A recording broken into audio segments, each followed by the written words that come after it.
तो हेलो बच्चों, स्वागत है आप सभी का राहुल एकेडमी की एक और बेहतर वीडियो में। तो प्यारे बच्चों, आज की इस वीडियो में हम लोग पढ़ने वाले हैं कक्षा 11 के भौतिक विज्ञान का एक मोस्ट इंपॉर्टेंट टॉपिक, जिसका नाम है स्टोक्स का नियम। तो प्यारे बच्चों, आज की इस वीडियो में हम लोग स्टोक्स का नियम क्या है ये भी जानेंगे और साथ ही साथ वीमी विधि द्वारा इसके सूत्र का निगमन भी देखेंगे। तो प्यारे बच्चों, वीडियो शुरू करने से पहले यदि आप हमारे यूट्यूब चैनल पर पहली बार आए होंगे तो चैनल को सब्सक्राइब कर लीजिए। वीडियो पूरा देखिए बच्चों। वीडियो यदि आपको पसंद आती है तो वीडियो को लाइक करिए और साथ ही साथ चैनल को सब्सक्राइब करना ना भूलिएगा। तो चलिए बच्चों, बिना किसी देरी के आज के वीडियो को शुरू करते हैं। तो प्यारे बच्चों, यहाँ पर देखो मैंने हेडिंग लगा रखा है स्टोक्स का नियम। ठीक है, तो यहाँ पर जो स्टोक्स है ये वैज्ञानिक का नाम है, इनका पूरा नाम है जॉर्ज गैब्रियल स्टोक्स। ठीक है, यानी कि यहाँ पर इनका पूरा नाम है जॉर्ज गैब्रियल स्टोक्स। ठीक है, ये इनका पूरा नाम है। बात समझ में आ रही। और प्यारे बच्चों, इन्होंने जो ये नियम दिया है वो सन 1851 में इन्होंने नियम दिया था।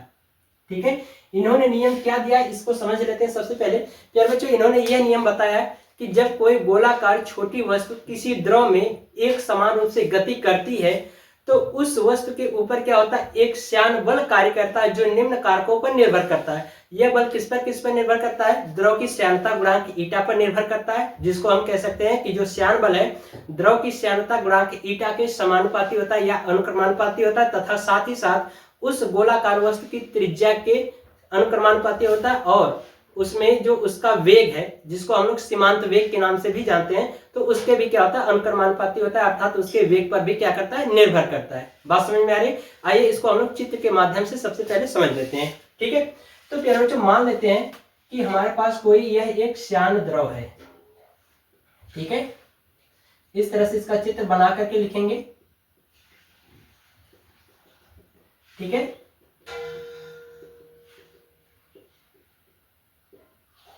मान लेते हैं कि ये हमारा क्या है, एक श्यान द्रव है। ठीक है, और इस द्रव में क्या हो रहा है कि कोई एक गोलाकार वस्तु एक समान रूप से या फिर एक समान वेग से इसमें क्या हो रही है, गति कर रही है या फिर गिर रही है। ठीक है, तो मान लेते हैं कि यह स्मॉल आर त्रिज्या की एक वस्तु क्या है, इसमें स्वतंत्र रूप से क्या हो रही है, गिर रही है, जिसका वेग कितना होगा, v होगा। और इस वेग को हम कहते हैं सीमांत वेग। तो प्यारे बच्चों, जब यह वस्तु नीचे की ओर एक नियत वेग से धीरे धीरे नीचे की ओर गिरती है तो इस वस्तु के ऊपर क्या होता है, एक बल कार्य करता है, वो भी किधर, ऊपर की ओर बल कार्य करता है। यह बल प्यारे बच्चों हमारा क्या कहलाता है, श्यान बल कहलाता है। और यह श्यान बल क्या होता है, इस द्रव की श्यानता गुणांक, ठीक है, इस द्रव की श्यानता गुणांक हम मान लेते हैं ईटा है, इस पर निर्भर करता है, साथ ही साथ वस्तु की त्रिज्या पर और उसके वेग पर क्या करता है, निर्भर करता है। बात समझ में आ रही। यही हमारा क्या कहलाता है, स्टोक्स का नियम कहलाता है। तो आइए सबसे पहले हम लोग इसकी परिभाषा लिखते हैं, जो नियम है वो, फिर इसके बाद इसका वीमी विधि द्वारा इसके सूत्र का निगमन भी देखेंगे। ठीक है, तो इसको मैं रफ कर दे रहा हूं। तो यहाँ पर प्यारे बच्चों इसकी परिभाषा लिखेंगे। यहाँ पर लिखेंगे जब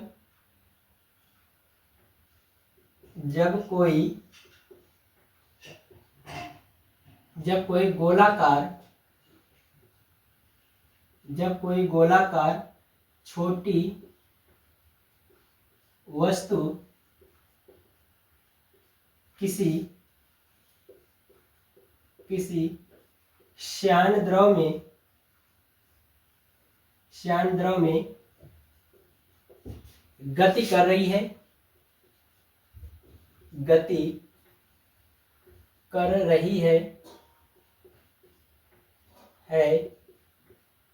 तो उसके ऊपर एक बल कार्य करता है,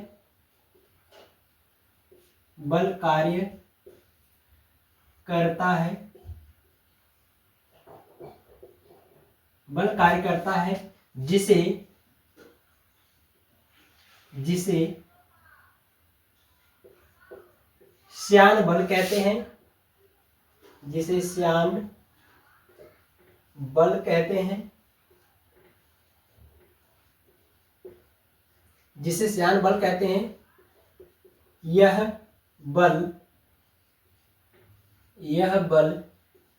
निम्न कारकों पर निर्भर करता है। यह बल निम्न कारकों पर निर्भर करता है, निर्भर करता है। किस पर निर्भर करेगा? तो ये इसके क्या होता है, जो ये श्यान बल है ये द्रव का श्यानता गुणांक ईटा पर निर्भर करेगा और उसकी त्रिज्या पर और इसके वेग पर। तो अर्थात हम कह सकते हैं कि जो श्यान बल है द्रव की श्यानता गुणांक ईटा की अनुक्रमानुपाती होता है तथा श्यान बल उस गोलाकार वस्तु की त्रिज्या के अनुक्रमानुपाती तथा उस वस्तु के वेग यानी कि जो नियत वेग से नीचे गिर रहा है उसके वेग के समानुपाती होता है। ठीक है, या अनुक्रमानुपाती भी कह सकते हैं। तो यहाँ पर लिखेंगे फर्स्ट पॉइंट में। ठीक है, चलिए यहाँ पर पॉइंट वाइज करके लिखेंगे। यहाँ पर लिखेंगे श्यान बल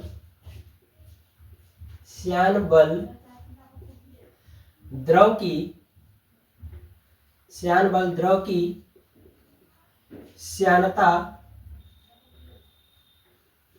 श्यानता गुणांक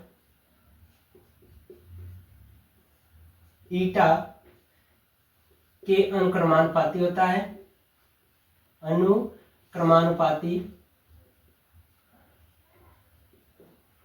अनुक्रमानुपाती होता है।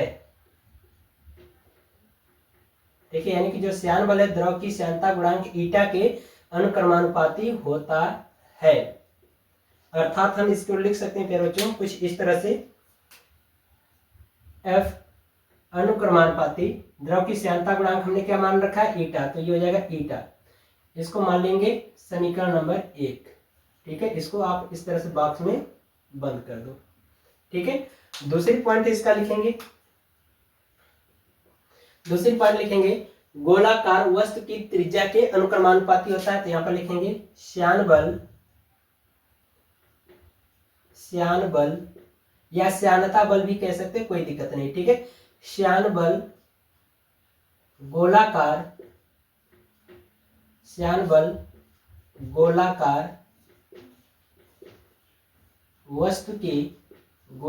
वस्तु की त्रिज्या के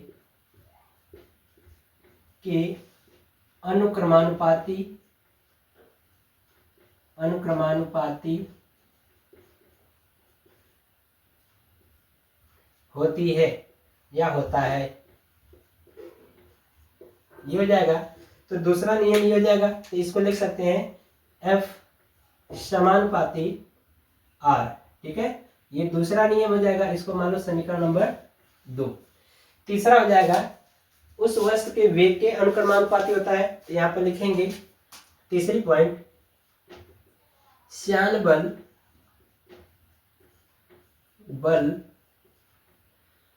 वस्तु के वेग के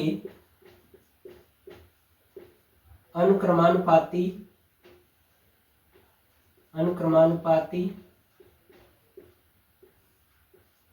होता है। ये हो जाएगा तीसरा नियम। तो इसको हम लिख सकते हैं यहाँ पर F अनुक्रमानुपाती, ये हो जाएगा V। इसको मान लें समीकरण नंबर 3। ठीक है, ये हो गया बच्चों। अब आप क्या करो कि स्क्रीनशॉट लो, आगे हम लोग इसको देखेंगे। ठीक है, स्क्रीनशॉट लो पहले। ठीक है, तो अब ये मैं पूरा रफ कर दे रहा हूं। ठीक है,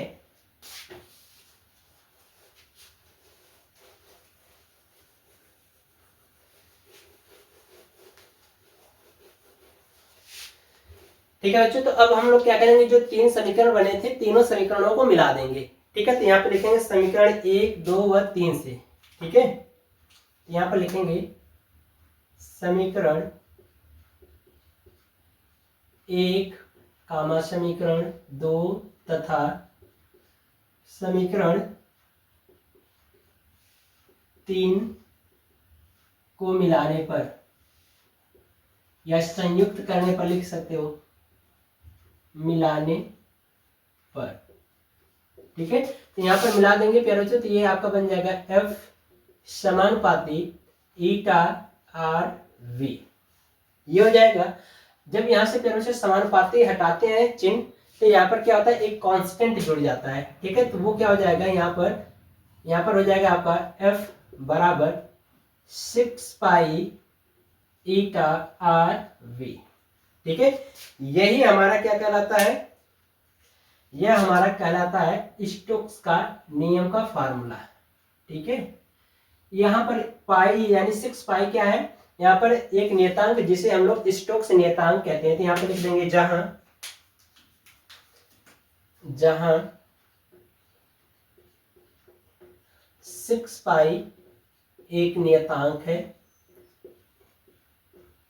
एक नियतांक है जिसे स्टोक्स नियतांक कहते हैं, स्टोक्स नियतांक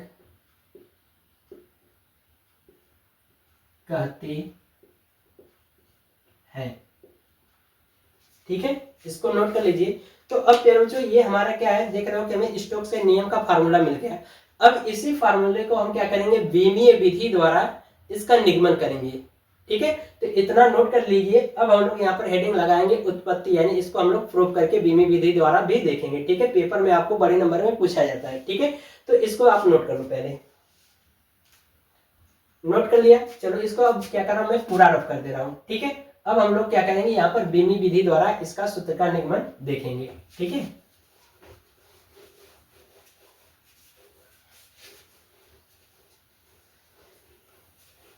यहां पर हेडिंग लगाएंगे उत्पत्ति, उत्पत्ति।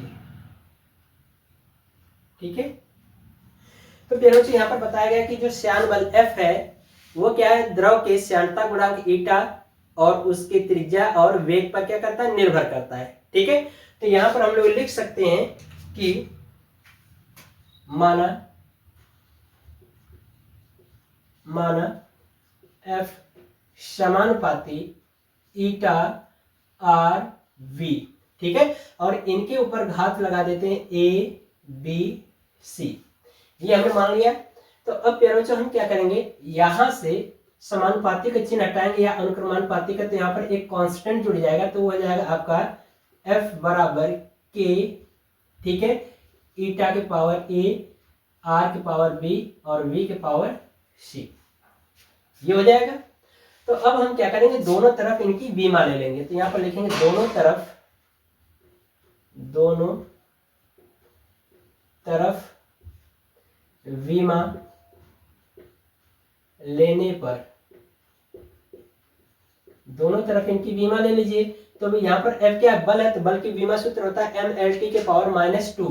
तो यहाँ पर हो जाएगा आपका mLT के पावर -2 हो जाएगा, और बराबर ये हमारा एक नियतांक है, नियतांक की बीमा सूत्र नहीं होती है। ठीक है, तो ये बीमाहीन राशि होता है, तो इसलिए इसको छोड़ देंगे। ठीक है, यहाँ पर देख रहे हो ये द्रव की श्यानता गुणांक है, तो द्रव की श्यानता गुणांक का बीमा सूत्र होता है बच्चों mL के पावर -1 T के पावर -1। ठीक है, और इसके ऊपर घात A है, तो A घात लगा दीजिए। और यहाँ पर त्रिज्या है, त्रिज्या क्या एक तरह की लंबाई है, तो लंबाई की बीमा सूत्र क्या होगी, L होगी। ठीक है, ये हो जाएगा यहाँ पर L और इसकी पूरी घात B।